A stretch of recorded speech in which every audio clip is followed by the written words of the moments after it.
1, 2, 3, 4.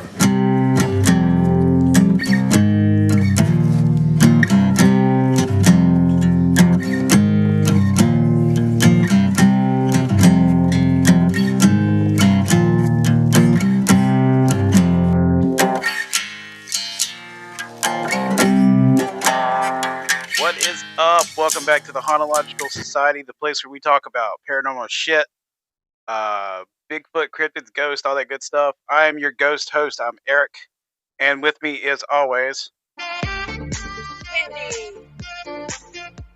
Wendy. No, you're good. Okay. Sorry. Shoot the gun. I thought you were all...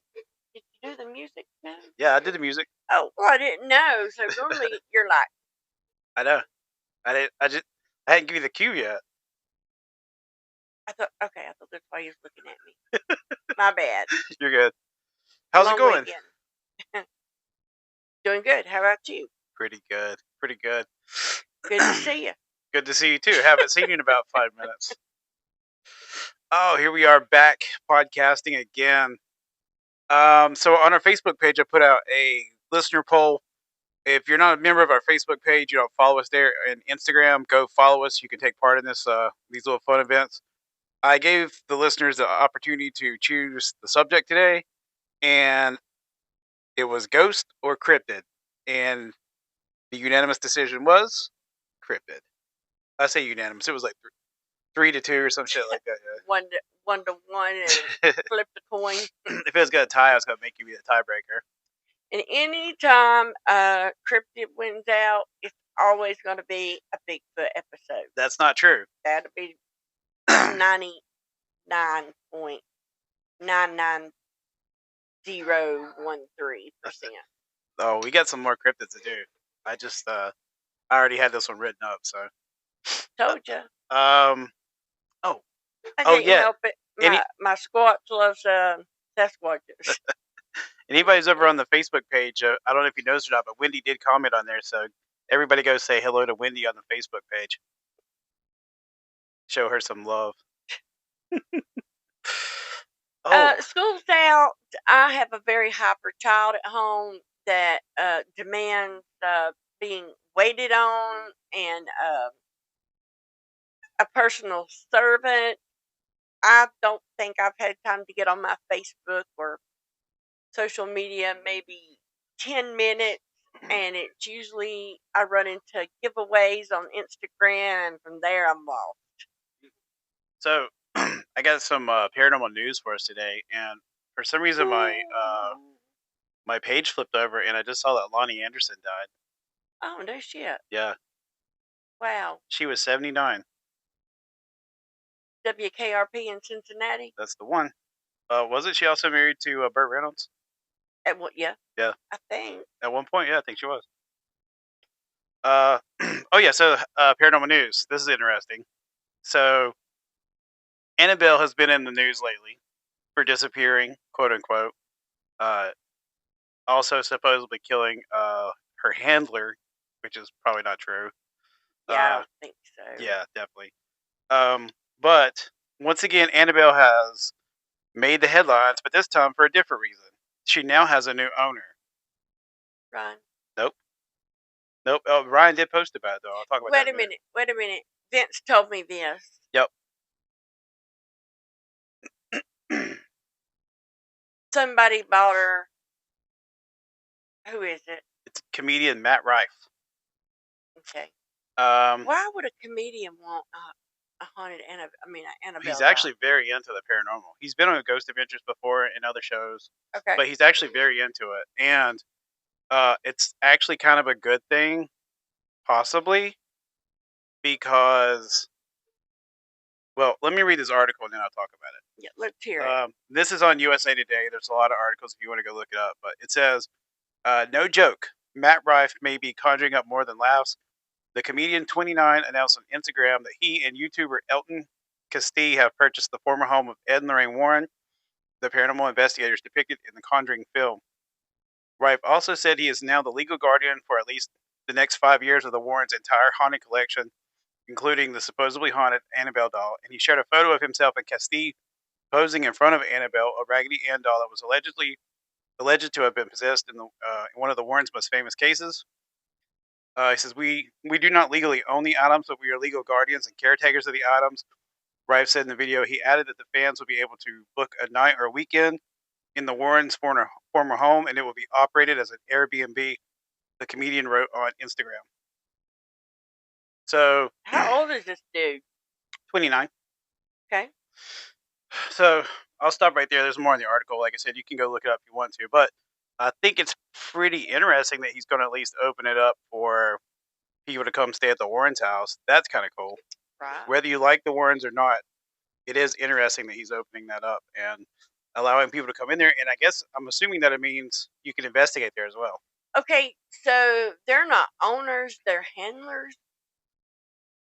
Okay, so the Warrens' house was owned by their estate. Daughter. No, their estate. Oh, okay. Whoever owned their estate. Once Lorraine died, it changed hands, like it was inherited or passed down.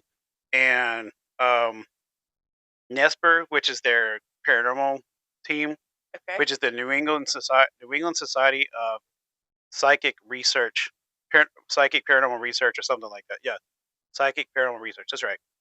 And I guess they were basically kind of running the museum and helping like caretake for the house. And people who ran the museum were called caretakers for their haunted items because they don't really belong to anybody other than the family. I'm assuming, because that's what he's saying. And so I guess for the next 5 years, he becomes the legal caretaker, but he does own the museum and the house now. That's weird. Why is that weird?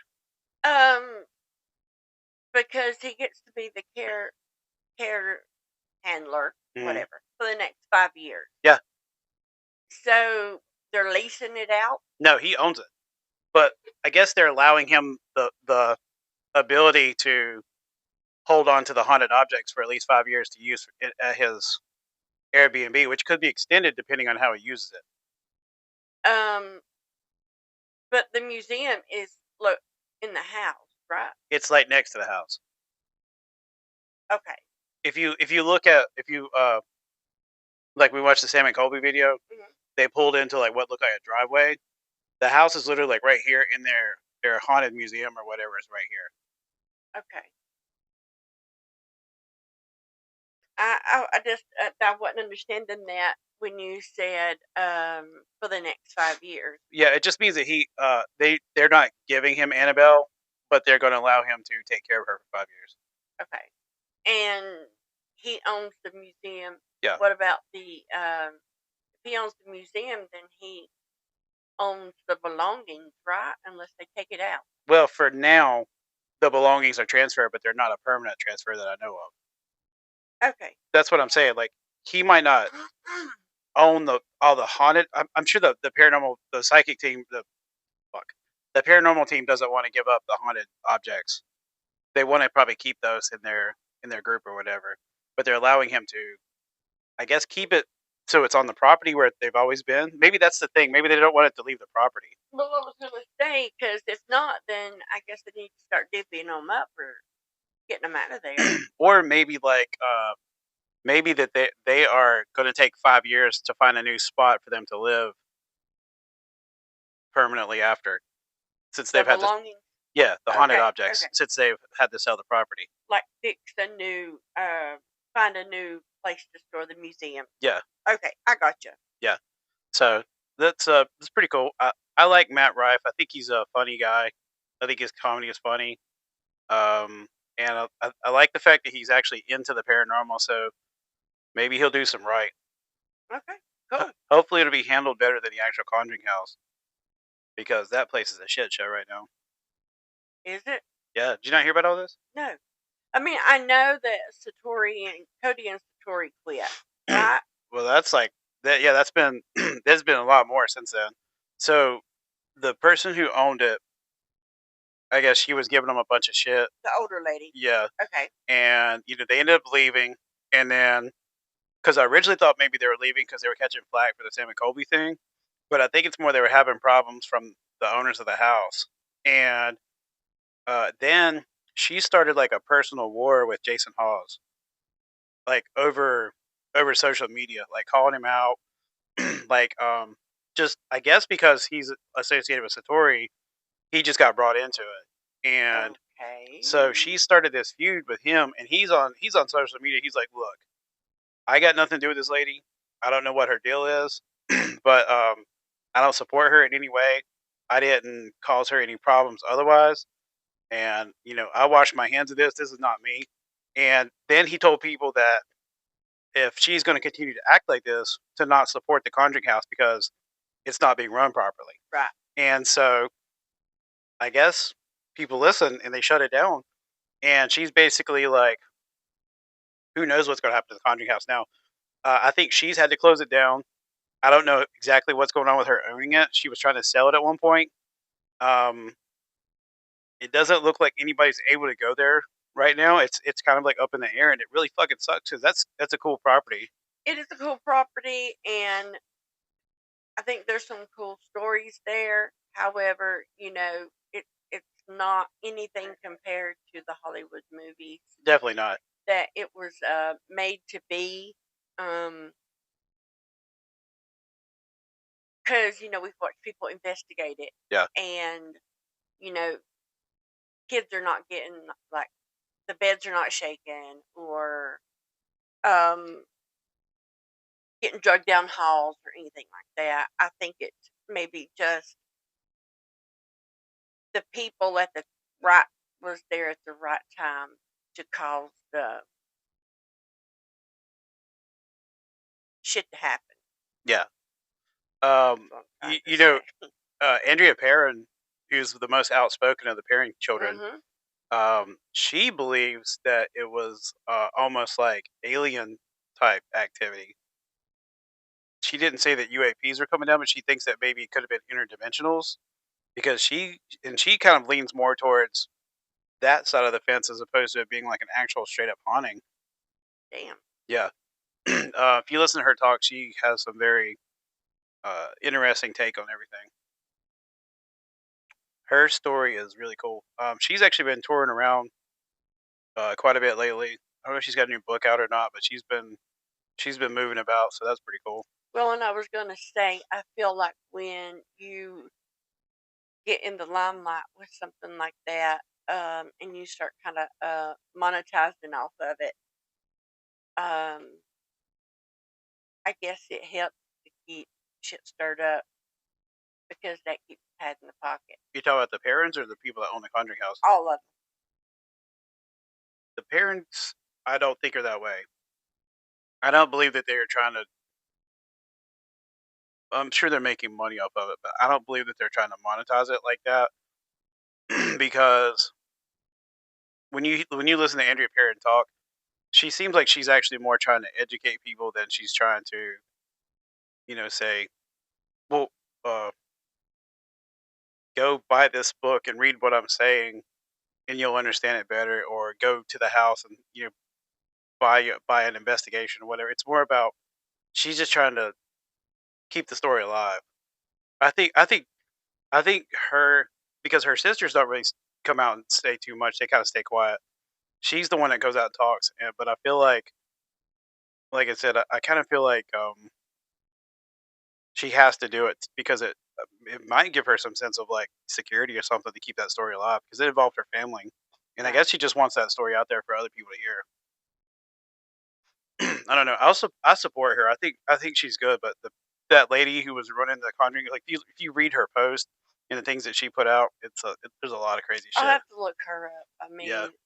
I don't remember her name, but I'm sure I could find it if I Oh, just you could totally look look it up up. Conjuring House or whatever. I wish the family who owned it before would uh, take it back. The younger couple. Yeah, they were actually paranormal investigators, and they were good people, and they would actually. I think they would like anytime people would come in, they would help them instead of trying to like cause them problems. And so it would be nice if like they kind of took it back, but I don't think they wanted it because I think, God damn, I can't remember the guy's name off the top of my head, but he started to say that it was starting to take a toll on him and his family, and so he wanted to step away.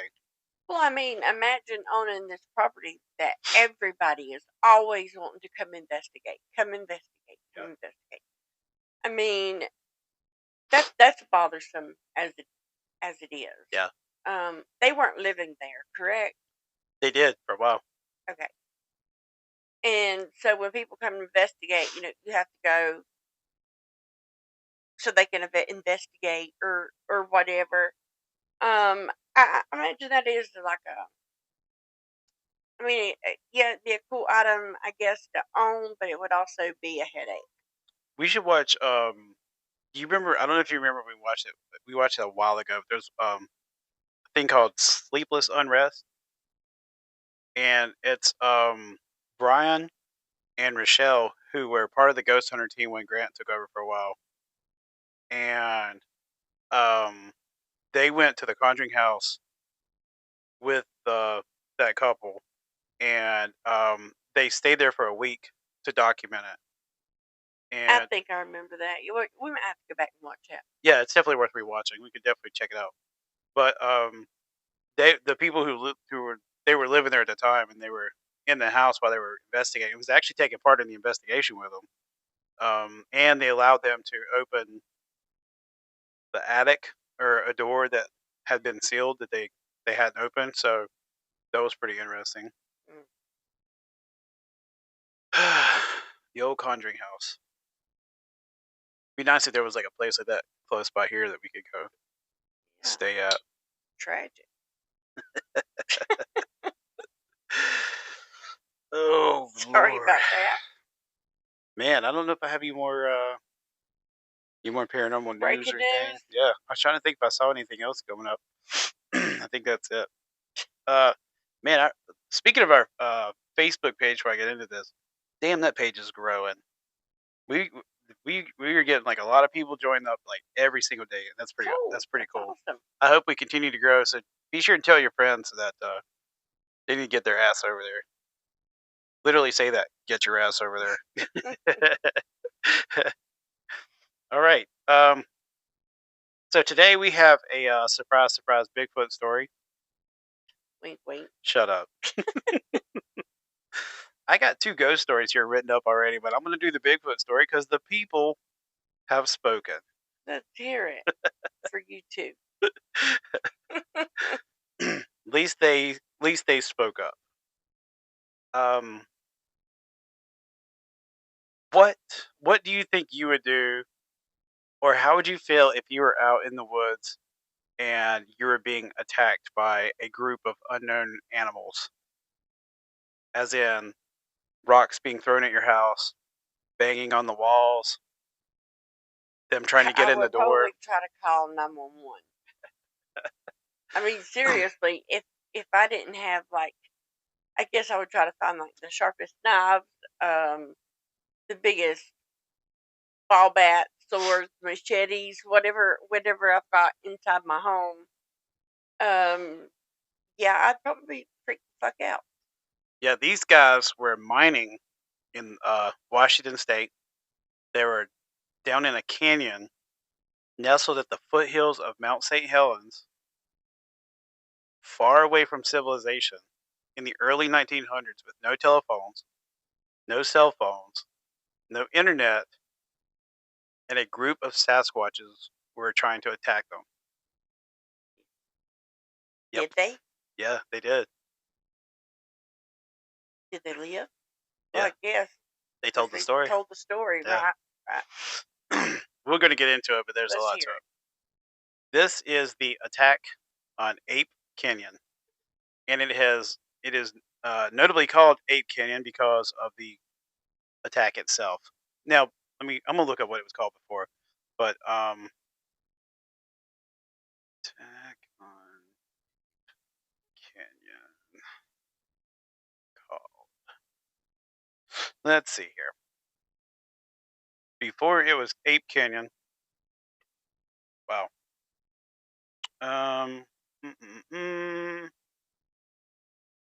Nope.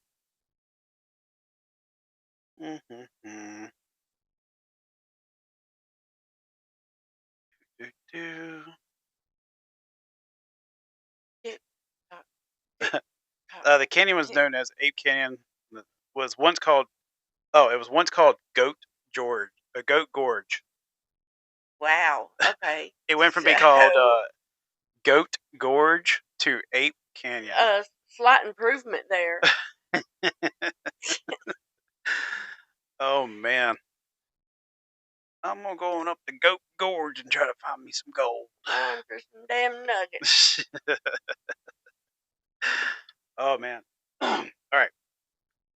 So in the summer of 1924, 5 gold prospectors, Fred Beck, Marion Smith, Roy Smith, Gabe Lefevre, and John Peterson, ventured deep into the dense wilderness of the southeastern slopes of Mount St. Helens, Washington. They were there to work a modest gold claim staked out by Marion Smith, a seasoned prospector with a deep familiarity of the Cascade Range. Marion, a man known for his serious demeanor and occasional superstitions, had scouted the area before and invited his companions to assist in extracting ore from the remote site. The men built a simple but sturdy cedar log cabin, reinforcing with chinking in a narrow gorge. What the fuck is that? Like a fence? What? Chinking? Chinking? Chain link, maybe? Reinforced with chink? I don't know what the fuck that is. I'm gonna assume it's like chain link fence, but I don't know. Maybe it's Maybe look. 1920s style chain Maybe link. look that up. See what that is. Chinking? Yeah. Spell that. How it sounds? CHINKING. Okay. Yeah. All right. God, I hope I'm wrong. It sounds terrible. Damn it. Reinforced with Chinking for chinking. log homes. They're log homes. It says 4 log homes. Yeah. It's like a putty. Oh, putty. Mhm. Huh. Okay. In a narrow gorge known as Ape Canyon, named retrospectively after what would soon transpire. As the days wore on, the prospectors began to notice disturbing signs that they were not alone. They reported hearing strange, echoing whistles across the ridgelines, followed by rhythmic thumps and knocks, as if large stones were being struck together in a deliberate cadence. At night, eerie howls and shrieks rolled through the trees, unlike any known animal. The unsettling sounds were soon joined by large humanoid footprints found in soft volcanic soil around the cabin, soon measuring over 14 inches long. With a stride that would have required an enormous gait, the men initially tried to rationalize the events, attributing the sounds to bears or perhaps pranksters, but the frequency and intensity grew, gnawing at their nerves. The tension reached a breaking point when Fred Beck and another miner reportedly spotted a large, upright figure at a nearby spring. Towering over 6 feet tall, covered in dark hair, the creature appeared to be watching them. Startled and alarmed, they raised their rifles and fired. The creature fled into the underbrush, seemingly hit but not fatally. The act, whether real, imagined, or misunderstood, seemed to trigger retaliation. So this was like retaliation for them shooting one of their own, which is why they were attacked. Now, that night, the men barricaded themselves into their cabin, and as darkness blanketed the canyon, a barrage of rocks began raining down on the roof and walls. The men described giant shadowy figures circling the cabin, slamming fists against the walls, clawing at gaps in the logs, and reaching inside through a chink in the wall, attempting to grab an axe left near the fireplace. Jesus. Yeah, no, right? One of the creatures allegedly climbed onto the roof, trying to break through the shingles, and throughout the night, the men fired their rifles wildly at the shapes outside, their bullets seemingly having little effect, and the cabin shook with impacts as if a group of giants were attempting to tear it apart. The siege lasted hours. Oh my God. Through midnight and into the early morning until creatures finally retreated with the coming dawn. Now, when daylight came, a tense calm as the men cautiously emerged from the cabin. Fred Beck claimed he saw one of the creatures standing on the edge of a nearby canyon. Without hesitation, he raised his rifle and shot it, watching as it tumbled down into the gorge, what he believed was a fatal blow. Shaken and exhausted, the group abandoned the claim and hiked out of the canyon, returning to civilization to report the story to the press and local authorities. I wonder how hard it was to go back and try to find that body. Well, I'm thinking maybe if he actually did kill it, if there were more than one, they probably carried it off Yeah, that's a good point. to keep from being Yeah, because I think they bury. I think they bury their dead. noticed. But if you think about it, when you're describing like the on the beating on the roof. Yep. If you look, I mean, if you think back of like chimpanzees Yeah. or apes or something, it's like typical behavior. Yeah, of course. In 1924, how many apes did they really come in contact with? Well, right, but I'm just saying they're super strong without being, agitated. Yeah. So, Um, years later, in 1967, Fred Beck wrote a personal account of his events in a pamphlet called "I Fought the Ape Men of Mount St. Helens." In it, he expanded on the original tale with a deeply mystical and metaphysical interpretation. Beck claimed that he and Marion Smith had long been interested in spiritualism and that they believed the area around Mount St. Helens held psychic energies. He theorized that the creatures were not merely physical animals but interdimensional beings, guardians of some ancient knowledge or resource. He described moments of telepathic communications, intense spiritual sensations, and the belief that the attack may have been part of a larger cosmic test. Beck's account added layers of supernatural context that were missing from the original stories, suggesting he believed the experience was not just physical, but deeply esoteric. was there a mesa involved? There's a volcano, which the volcanoes hold huge amounts of energy. And if you listen to Ron Moorfield's tale, the guy who recorded the Sierra sounds, he also believes that they were spiritual, interdimensional type creatures. They would report hearing things like slamming of car doors, or you know, they'd hear like these weird loud thumps or loud smacks that sounds almost like metal or metallic. And he said that he thought that what he was hearing was actually them coming between dimensions or coming in and out of portals.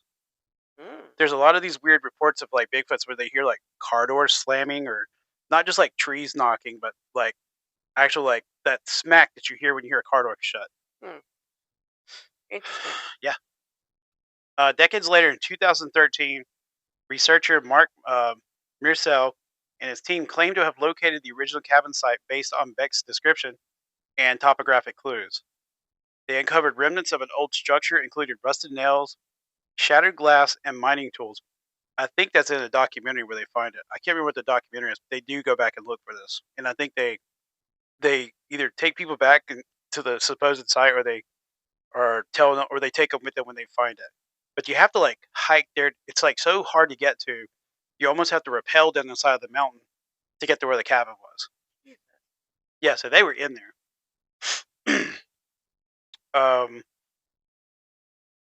And along with the cedar logs consistent with the type used to build the cabin, the team found charred wood and the partial foundation, further evidence that something had been built and possibly destroyed there. However, no direct evidence of a creature attack or large footprints were recovered. The rediscovery stirred fresh debate about whether the event had truly happened, had been exaggerated, or simply misunderstood in the wild psychological environment of an isolated mountain range. Now, as for what really happened that night in Ape Canyon, theories remain as diverse as they are speculative. Some believe it was a deliberate hoax, possibly intended to scare off rival prospectors or generate newspaper attention. Others think the miners were the victims of a well-coordinated prank, perhaps from local youths or prospectors tossing rocks from above. I don't believe that, because if it's so hard to find now that you had to rappel down the mountain to get there, why would kids be there throwing rocks at their cabin? And throwing rocks, if it was that far down, it would have probably like knocked holes and shit. If those guys are talking about their cabin shook, they were having to throw like boulders at that cabin. Yeah. I don't believe that one. And they believe that the sound was amplified by the canyon's acoustics into something terrifying. So they're claiming that the canyon's acoustics made the rocks sound louder than what they really were. But that wouldn't like make the whole cabin shake. No, absolutely not. There's also a psychological theory that sleep deprivation, cabin fever, and the overwhelming stillness of the remote wilderness created a shared hysteria or a group hallucination, a sort of wilderness-induced panic where fear fed upon itself. I don't believe that either. And yet, there are still those who maintain that the men encountered something truly unknown, something that defies classification, whether cryptid, elemental, or extra-dimensional. In the end, the Ape Canyon attack stands as one of the most enduring and dramatic episodes in American cryptozoology. What makes it so captivating is not just the event itself, but the men behind it. Rugged individuals with no history or of fame seeking, who return from the mountains visibly shaken, clutching rifles and stories too strange to ignore. Whether they fought wild animals, mischievous pranksters, or something far stronger, their experience remains suspended between folklore and frontier reality. The true terror of Ape Canyon may not lie in what was outside their cabin walls, but in how thin the line is between wilderness and wonder, between belief and madness, when a man stares too long into the deep woods and sees something staring back. Run for the hills. In the words of Iron Maiden, run to the hills, run for your life. Mount St. Helens is widely known for its cataclysmic 1980 eruption, but long before that, the volcano held a reputation steeped in mystery and paranormal lore. Indigenous tribes such as the Cowlitz and the Klickitat referred to the mountain as sacred and sometimes fearsome place, telling stories of skookums, which is their native word for Sasquatch. Okay. Giant, hairy, man-like creatures that dwelled in the surrounding wilderness. These skookums, which, by the way, they have the giant totem poles that are called skookum poles, and they're representations of Bigfoot. These skookums, considered spiritual beings or forest guardians, which I've talked about before, bear a striking resemblance to modern accounts of Bigfoot. The dense forest, volcanic caves, and isolated ridgelines around the mountain have long been fertile ground for strange sightings, unexplained lights, and eerie howls in the night. Over decades, the mountain has become a hotspot for high strangeness. Alongside the famed Ape Canyon attack of 1924, there have been reports of phantom lights seen moving across the slopes, mysterious booms with no seismic explanation, and the occasional UFO sighting near the summit. Some paranormal researchers suggest that the area acts as a kind of window or energy vortex, possibly due to the region's intense geothermal activity. Others speculate that the trauma of the 1980 eruption, which destroyed vast tracts of land and took dozens of lives, left behind a kind of residual energy imprint, making the area prone to haunting phenomena. Whether viewed through the lens of folklore, geology, or the supernatural, Mount St. Helens remains a place where the veil between the natural and the unknown seems particularly thin. And that is the attack on Ape Canyon. So, did they go back after they went to town to report what happened? Did they go back? I don't think they went back that night. I think what I read was they were so scared, though, it took them a while to actually go back. But they were completely shooken up and very visibly scared when they found the sheriff. So when they went back, I imagine they went to see if they could find what they shot fatally. They probably went back looking for evidence, yeah. And it was probably not there. Mm-hmm. I would probably look for blood. Yep. I don't know. How far it was before they went back. And I'm wondering if, the police went back with them. I'm sure Sheriff, they did. Whatever. Yeah, I'm sure they did. There's a lot of reports of Bigfoot attacking cabins. One of my favorite, and I can't remember exactly the guy's name, but he had a hunting cabin out in the woods, similar to kind of setup to that is. It's sort of off to itself, and they would go out there, and it was very secluded, and they would leave and come back, in a small amount of time or whatever, and the place would be trashed, and somebody kept breaking in, and so he'd always put locks on the door or try to reinforce it, and it just kept being destroyed. The door would be busted in, their food would be gone through. No personal property would be stolen other than food. All they took was food. And so what he did was he built a booby trap. He put a piece of tar or something down with nails sticking up. Yeah. And so when they busted through the door, when they went up to the porch, they would step on that and then try to maybe deter them from coming back. He thought maybe bears were doing it or something. And so he goes back after he sets his trap. The doors are busted open, but there's blood all over the nails where it had stepped on the nails, and they found giant footprints. Well, that's what I was going to say. Yep. Maybe that could have been a way of if they stepped on it hard enough to cut themselves Mhm. or poke themselves. It could have maybe sent them in a direction to maybe look for them. Yeah, but there was definitely like giant footprints through the house or through the cabin where they could see that they were walking around. Hmm. Pretty wild. Um, yeah, around those volcanoes, there is a lot of like thermal energy and kinetic energy and things like that. So I'm not surprised that you see a lot of UFOs. The phantom lights, I think, can be explained um, through geology because for some reason they've recently discovered that phantom lights around volcanoes are a weird kind of natural phenomenon that happens, kind of like ball lightning, but could be like plasma caused from the geothermal like energy coming out from Or the base. gases. Yeah, exactly from Yeah, the base of the volcano. I see that. I can see that. Um, but UFOs aside, that's totally plausible and that's natural. But the UFOs that they can't explain, or the creatures that are seen around, volcanoes, it's like a cesspool of like cryptid activity. Interdimensional spirit dwellers, you know, nature beings, whatever you want to call them. I mean, they seem to huddle around this like area because I guess it's fertile. They're secluded.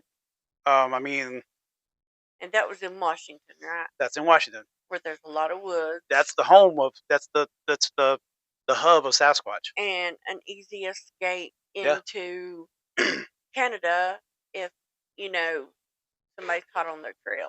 There's also a story of supposed people witnessed them taking Bigfoot bodies out of Washington after the eruption. The military. After what eruption? Mount St. Volcano? Helens. Yeah, Mount St. Helens in 1980. Wow. There's rumors of people who claim to see military taking large bodies away from Mount St. Helens by helicopter. Huh. Interesting. Mm-hmm. So I mean, there's lots of stories that kind of corroborate what they're saying long after this happened. Um, so I don't know. What do you think? You think they're actually like Sasquatch? You think they're interdimensionals, or what do you think? I mean, I think they're probably Sasquatch. Um, they're not taking anything but food. Because belongings really have no value to them. They don't need their clothes or dishes or So you're saying you believe that they're North American wood apes? yeah, Yeah, yeah. yeah, that's kind of what I believe. I'm not opposed to like the interdimensional stuff. Like I believe that's possible. Um, but a lot of the Sasquatch stories, I kind of like to believe they're flesh and blood. Oh yeah. I mean, nothing was taken, but I mean, they don't really know how to care for things because they lived in the wild. Yeah, So they go in at someone's home and they break delicate plates or whatever. Just trying to fumble around and be nosy.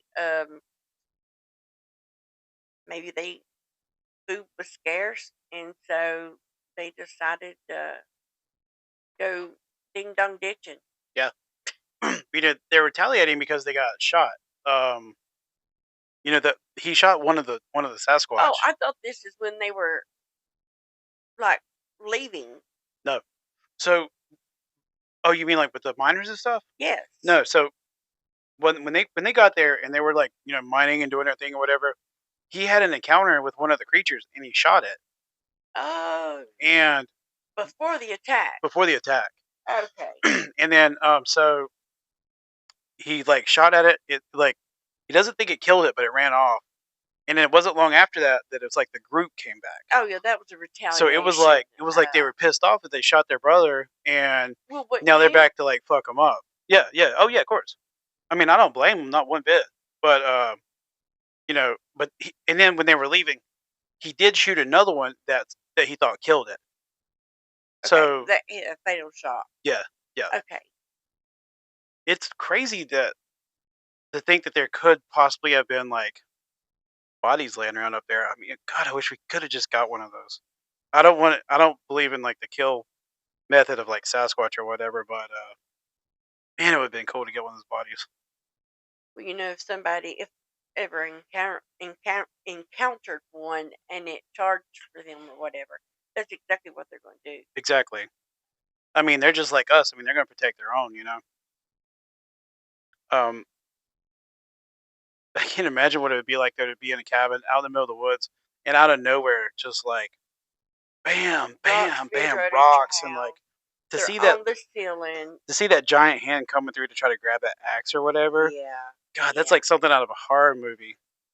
I would have probably wanted to leave that night, although it would be too dark to see. So Yeah. I'm not coming out until daylight. Yeah. So I'm gonna try to play this here, and I don't know how that's gonna pick up, but it's the Sierra sounds, Okay. and I just want to give people an idea of what they sound like if you've never heard it before.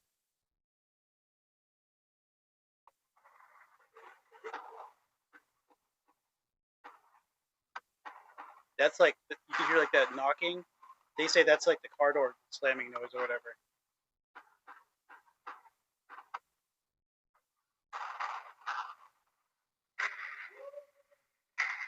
Whooping.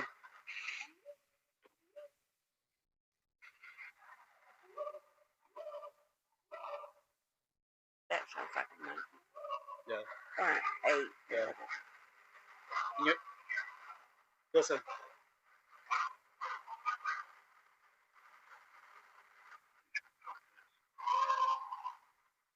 You hear like what sounds like samurai chatter. You have to imagine they have their own language. Exactly. That's Ron. Oh, they're talking back. Yeah.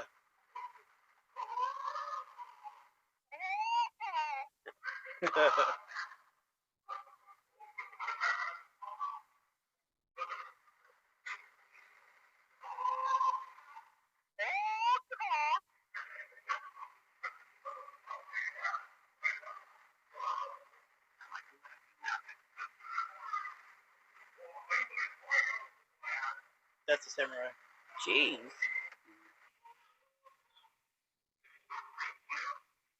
That's more than one as well. Yeah, there's a group of them. See, he can't do it, but he's trying to mimic them. Right.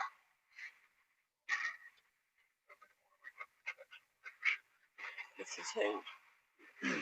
I don't know what he said. He's talking to one of the other campers. There's a group of campers that talking. No, it's Ryan who? Ron Moorfield. See, I would be afraid that would entice him to come to me. He thought they did. This is not the only time they recorded them.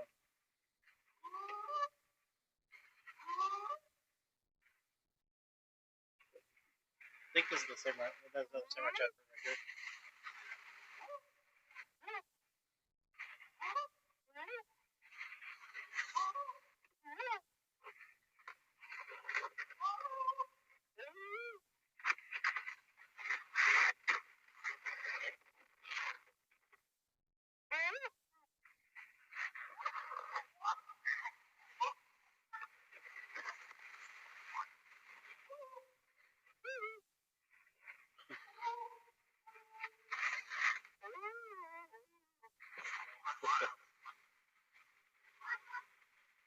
Oh yeah.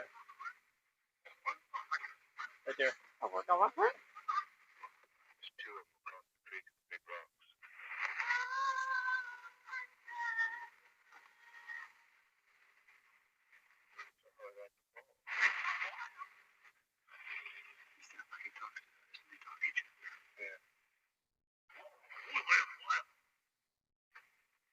Does sound like that. Kung Fu movie. Yeah.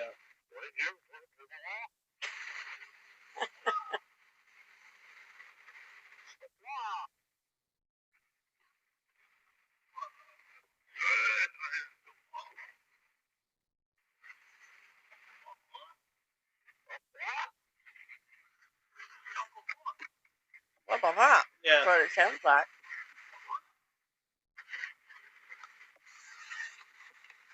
Anyway, yeah. That's the Sierra sounds. Interesting. And what's cool about that is So Ron and his buddies have a spot that they went to every year, and they had made like a permanent campsite. And there was this hollowed out tree that was so large that they could camp inside the tree. They actually had a fire inside the tree, Wow. and they had this like quote unquote door, and it was basically like a big log. And they would, when they would go inside the tree, they would just prop this log up to keep things like out of the tree or whatever. Right. So when they started hearing these like things walking around, and then they started hearing the vocalizations, Ron got like a recorder and would like stick it. He would like prop the door and hold it out. And so he's like, they're hiding in this tree, and then like he's yelling at him, trying to get him to talk to him.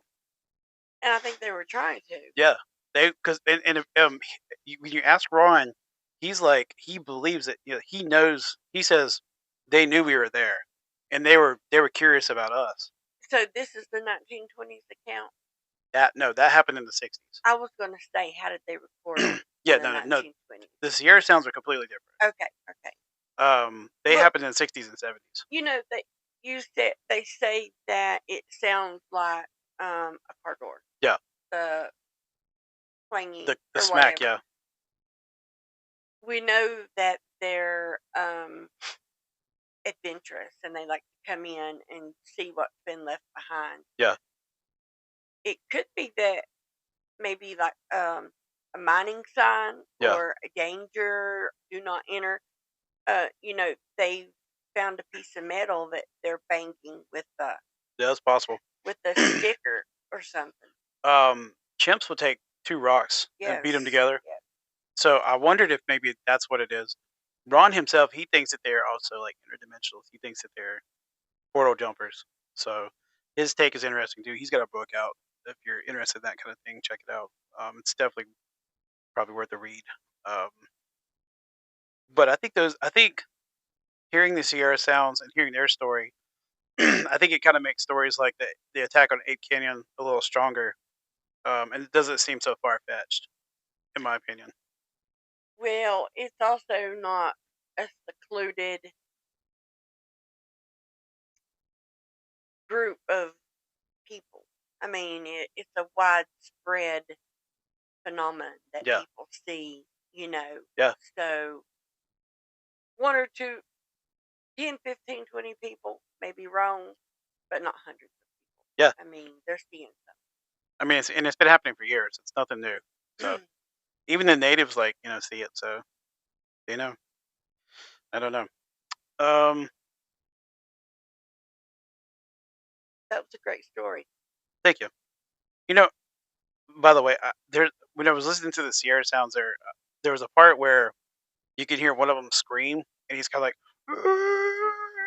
and he's almost sounds like he's like playing Tarzan or something. Right. I feel like that's a juvenile Okay.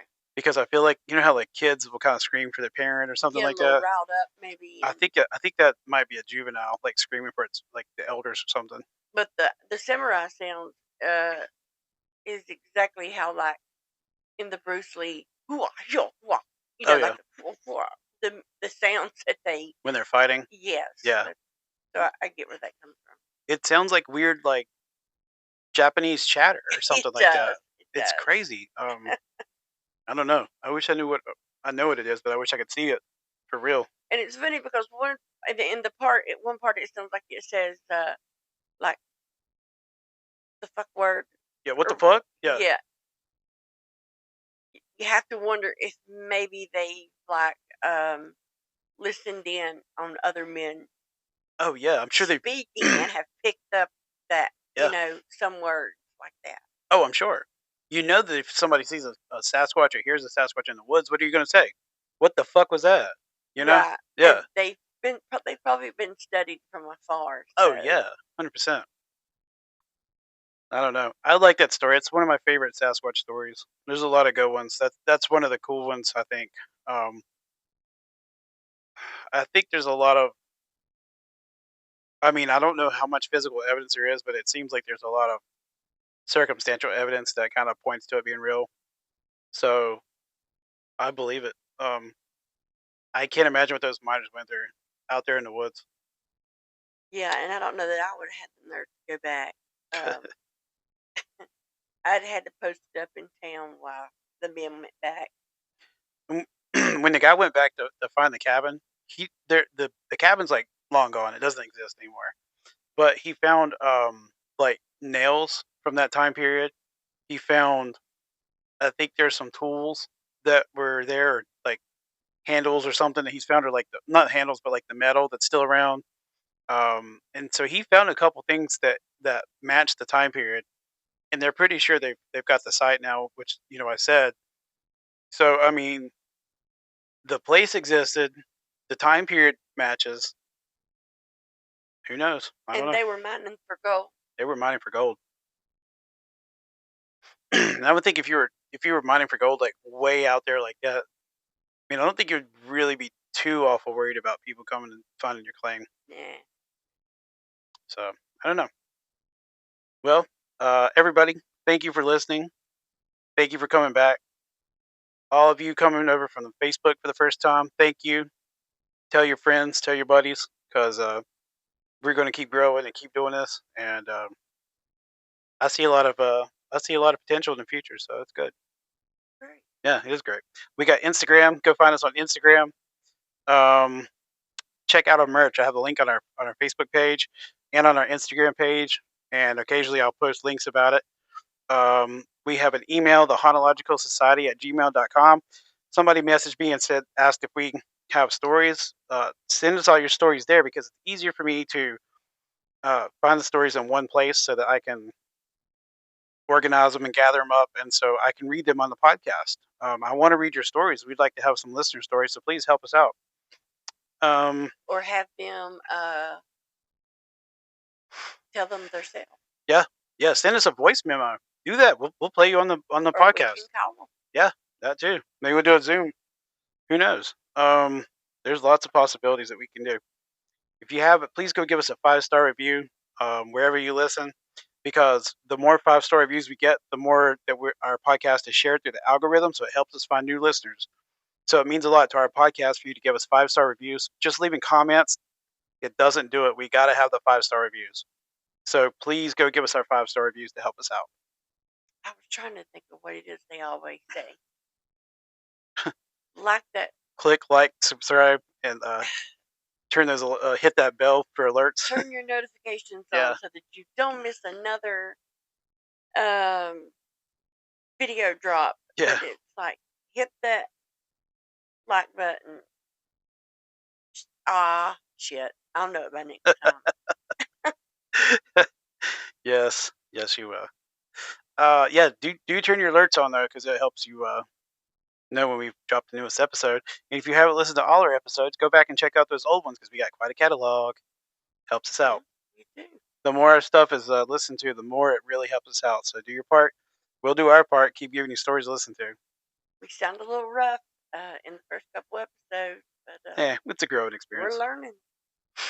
One of these days, we're going to look back and go, man, we sounded like ass. Don't listen to those. They suck. Keep I listening to know. the new ones. Those right, are going to be like lost episodes. right now, we need you to listen to all the episodes. Okay, well, that being said, I'm Eric. I'm Wendy. We're out.